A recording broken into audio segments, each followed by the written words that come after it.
I heard you want a cute little Christmas gift that is quick to knit and quite beginner friendly. I got you. Let's make a bow. The bow that I'm making today is based off of Drops Design's Yuletide ribbon pattern.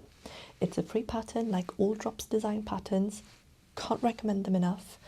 And the pattern is knit in garter stitch, which means you only ever have to do a knit stitch, no purling involved. You will learn how to cast on. You will learn how to make an I-cord.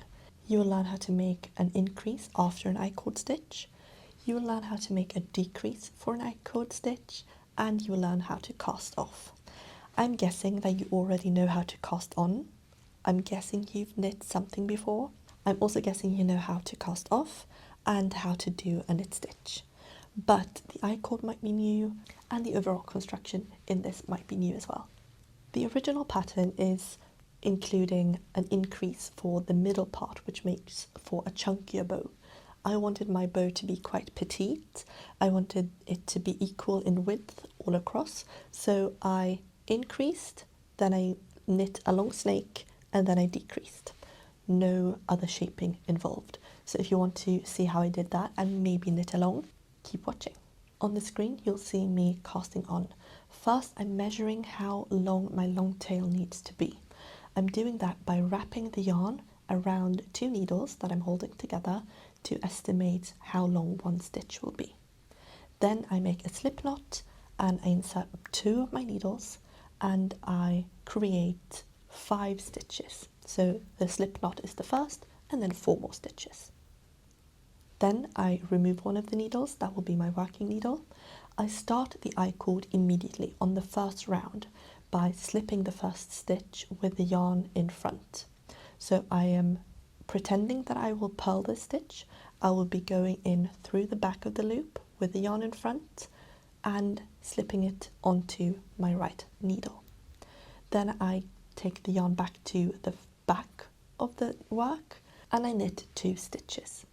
When there are 2 stitches left on my needle, I bring the yarn back to the front. I bring the yarn to the front again. Then I'm doing the same thing that I did at the beginning of the round, which is with the yarn in the front, I'm inserting my needle through the back of the purl stitch and slipping it instead of purling it.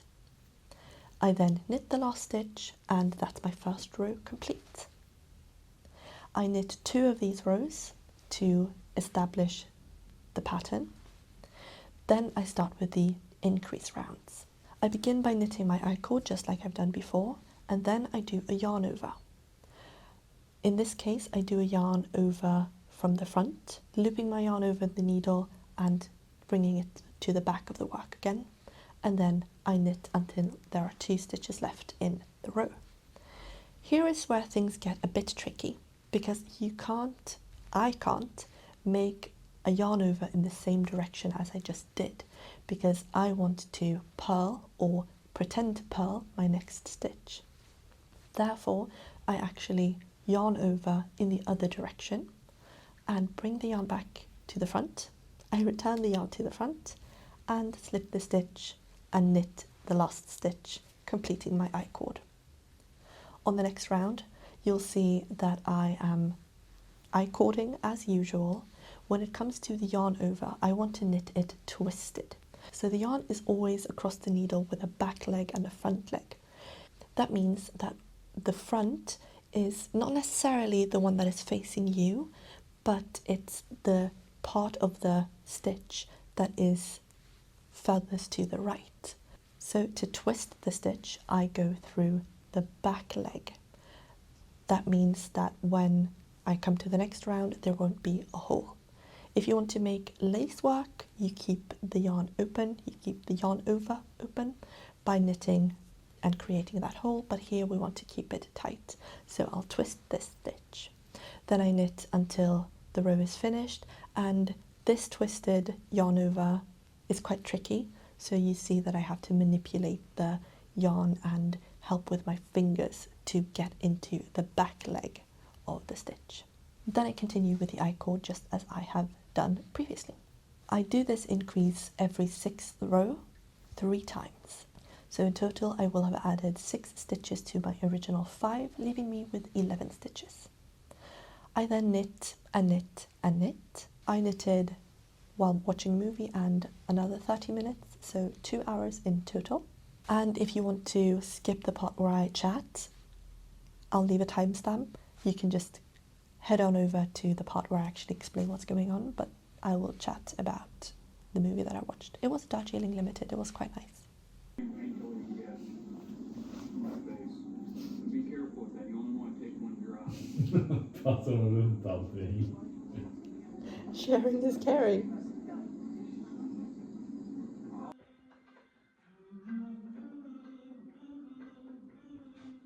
I totally see why the Sophie scarf is so popular and so addictive, because this skinny little ribbon is basically a Sophie scarf but with fewer increases and then decreases, of course, because it's lift a stitch, knit across until there are 2 stitches left. Then you lift as if to purl with yarn in front. Then you knit 1. And then you turn and do it all over again. And that is just such a simple, very mindless thing. When you increase, you do that before and just after the I-cord.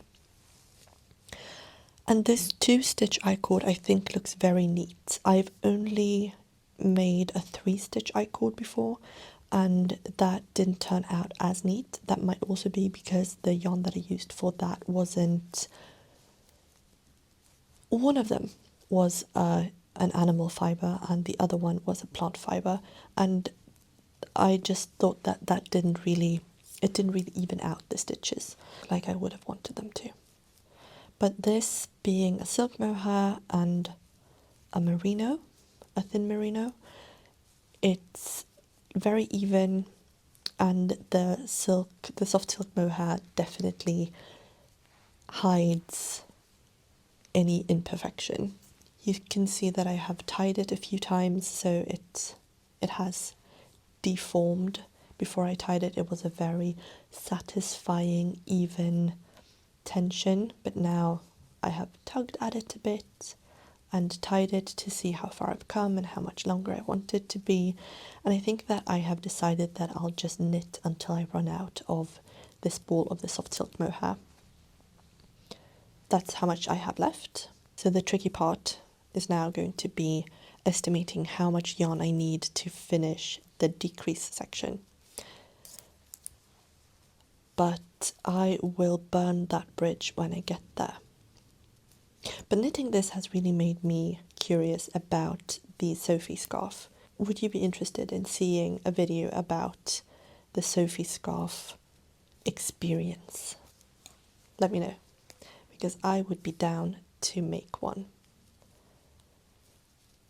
That might also be a good, quick gift knit, because with this, the thing that takes time is the I-cords. And I don't know that it would take that much longer to knit a scarf with more stitches between the I-cords, because the stitches themselves are very fast. The I-cord and then the turning, that is the thing that takes time, because I need to look down and focus on it as soon as I come to the end or the beginning of a round. But everything in between is just muscle memory. So I can definitely, I think that a Sophie scarf would be a quick knit as well. I'm going to insert a clip of how it looks to do the I-cord, because if you've never done one before, then the I-cord logic doesn't really make sense. So basically, hang on, I'll start at the beginning of an I-cord so I can sync it up with the clip. Basically, with this, you start by lifting one as if you were to purl it. Then you take, so that the yarn is in the front. Then you go back with the yarn to the back and you knit across the entire row until there are 2 stitches left, because this is a 2-stitch I-cord. When there are 2 stitches left, you return the yarn to the front and you go through, so behind the yarn that you have in the front and through the loop of the purl stitch as if you are to purl it, but you don't catch the yarn. You just slip it with the yarn held in front of it. And then you go back to the yarn in the back and you knit the last stitch. We'll do it again. So yarn in front, because this is a purled stitch, and just slip it off. Yarn to the back, knit across the row until there are 2 stitches left. When there are 2 stitches left, you pull your yarn to the front, go with your working needle, so your right hand needle, behind the yarn and into the second to last stitch, and you slip it off the needle and you return the yarn to the back and you knit. This was a very good TV knit. A TV knit for a movie in a language that I know, that I speak. We watched Darjeeling Limited yesterday, the Wes Anderson film, and I haven't seen a lot of Wes Anderson's films, but I really enjoyed how the different masculinities were portrayed. I think I like his way of portraying the absurd parts of masculinity that aren't dangerous, that aren't destructive. So I think there are a bunch of movies, there are so many movies, where masculinity is only portrayed in terms of violence and ability to access violence. But here, 3 men struggled with 3 different ways of losing their primary, what I suppose is their primary male role model in their father. And they were struggling with different life chapters, becoming a father, dealing with the loss of a father, dealing with having to step up to be an adult to your adult mother, who is not where you are, not where you need her to be in your grief. And Francis's suicide attempt by motorcycle. And seeing how there is so much symbolism and so many themes that come and go throughout the movie. I was laughing at all of the baggage that they were carrying around, and it was a little bit on the nose that in the last few scenes they get rid of their baggage. The father's luggage, his branded bags, getting to be free of the baggage they've all carried for a year after their trip to India. Usually I would be bothered by the fact that there weren't really female characters interacting with each other. They didn't at all pass the Bechdel test. But this movie seemed to be so completely about the male experience. They, as brothers, trying to figure out their role towards each other, but also towards their mother and to the memory of their father, and growing into being a father himself, rescuing the 3 brothers that were drowning, and dealing with the grief of the father who lost a child. it's all centering around the male experience in a way that isn't often seen, not in the media that I consume anyway. So I would enjoy watching that movie out of a woman's experience as well, or other genders than male. But I wasn't bothered by the fact that it didn't pass the Bechdel test. Because a movie about what life in a female context is shouldn't be littered with men, in my humble opinion. So I hung out on the sofa yesterday watching Wes Anderson and his strange little movie. It also, I like that it wasn't too long. Movies nowadays, they feel so pointlessly long sometimes.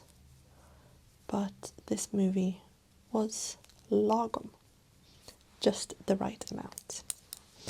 That is a Swedish word that I think more languages should adopt. I mean, we have exported smörgåsbord, we have exported ombudsman, and what else do we have? I'm missing one of the obvious ones. But I think we should definitely export lagom, as well as fika, which is the act of having a little sweet treat, most often together with a friend, often with a hot drink, so coffee or a tea or hot chocolate, and chatting, having a moment together that isn't around alcohol or a specific activity, just fika. So I would ask a friend, do you want to go for a fika? Should we take a fika together? And they would answer yes with exclamation points and star emojis. Because if we say, do you want to go for an AW, and after work, that is definitely alcohol. Do you want to grab a drink, also with alcohol? Do you want to grab dinner? That's 50-50. But fika, never with alcohol. If you are not English as your first language or only language, do you have any words that have been adopted to others? Because Swedish, of course, has ombudsman, and what else did I say? I had a word, smörgåsbord. And German has Schadenfreude and Doppelgänger. Do you have any of those words in your language? Okay, I will knit a little bit more and then I will get back to you to show how I do the decreases. I have 11 stitches on my needles. I want to make them 5, which means that I'm going to have to do the same thing that I just did. Every 6th row, I decrease instead of increase. I do that 3 times until I have 5 stitches. That means that I will do my I-cord as usual. I will slip my first stitch as if to purl it. I will knit 1 stitch and I will decrease the next 2 stitches. At the beginning of the round, that means that I will slip one of my stitches as if I were to knit it. I will knit the second stitch and then I will pull the slipped stitch over my knitted stitch. That decreases my stitch number by 1. I then knit until there are 4 stitches left on my round. I will then knit 2 together. That means that I will go into 2 knit stitches at the same time from the front. So pretending like 2 stitches is 1. Knit that and that will have decreased another stitch. I then finish the round by slipping next stitch as if to purl and knit the last stitch. I do that 3 times every 6th row. So I decrease, I knit, and then on the 6th row after my decrease, I do another decrease. Then I knit, and on the 6th row, I decrease. I do that until there are 5 stitches left. And now all there's left to do is weaving in the ends. Since this yarn combination is quite fuzzy, I'll just do it quick and dirty. And the beginning of my knit actually looks a bit wonky, so I will try and fix the shape of the first tail by cinching in the end and making it a bit more pointed. And there we have the finished bow. I am very pleased with it. It took me a total of 2 hours and a half, everything included, faffing about with how to tie it included. It is very lightweight. It uses next to no yarn. You can of course customize this to whatever needle size you have and whatever yarn size you have. In the pattern they recommend bigger needles and more yarns held together. So lace weight with a glitter with a DK weight yarn would make for a chunkier bow. If you make it chunkier, it will also be heavier. It will not be as dainty. I wanted the more dainty look, and I'm very pleased with it. A 1-day knit, or 1 evening and a bit knit. I hope you enjoyed the video. If you did, please like it, and if you want to, please subscribe to the channel. If you click right there, that will take you to the playlist of my Vlogmas 2025 videos. You'll see a lot of knitting related content there, if that's what you're into. If not, glad you stuck around anyway. Take care of yourself. Bye.